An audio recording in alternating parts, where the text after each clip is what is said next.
Hola amigos, hoy vamos a enfrentar dos motos muy diferentes, pero que prometen una comparación espectacular. Por un lado la Ducati Panigale V2 2025 con su bicilíndrico de 890 centímetros cúbicos y 120 caballos de potencia, y por otro la moto que pude utilizar en la Copa R4C, la Kawasaki ZX4RR, que tiene 400 centímetros cúbicos y únicamente 80 caballos de potencia.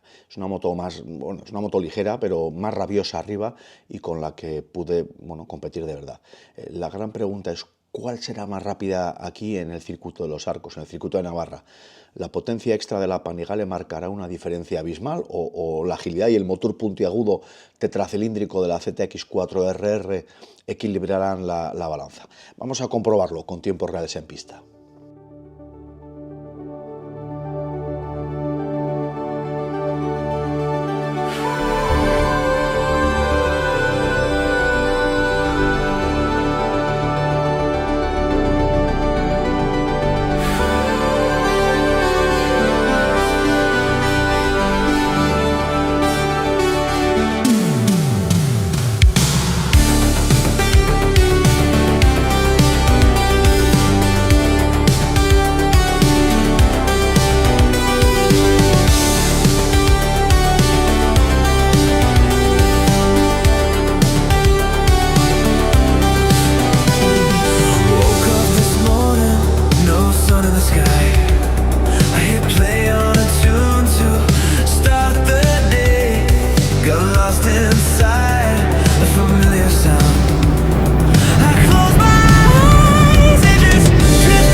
sorprendidos, mismo tiempo con diferentes motos y motos tan diferentes. Se demuestra una vez más que la diferencia no está en la flecha, sino en el indio. Es decir, lo importante es el piloto. También hay que decir, ojo, el vídeo está grabado con la Panigale en un día de tandas, un día que vas rodando más tranquilo, con tráfico en la pista, y el vídeo de la Kawasaki ZX4RR está grabado en una sesión de clasificación de la carrera de la Copa R4C. Lógicamente la tensión no es la misma, en la cual intentas darlo todo en ese momento y el día de tandas con la Panigale pues vas más tranquilo. Yo creo que, siendo objetivo, con la Panigale podría bajar un par de segundos ese tiempo en igualdad de condiciones, pero aún así es muy significativo que una moto, o dos motos, perdón, tan diferentes, consigas clavar prácticamente el tiempo. ¿Os ha sorprendido? Bueno, pues hasta la siguiente.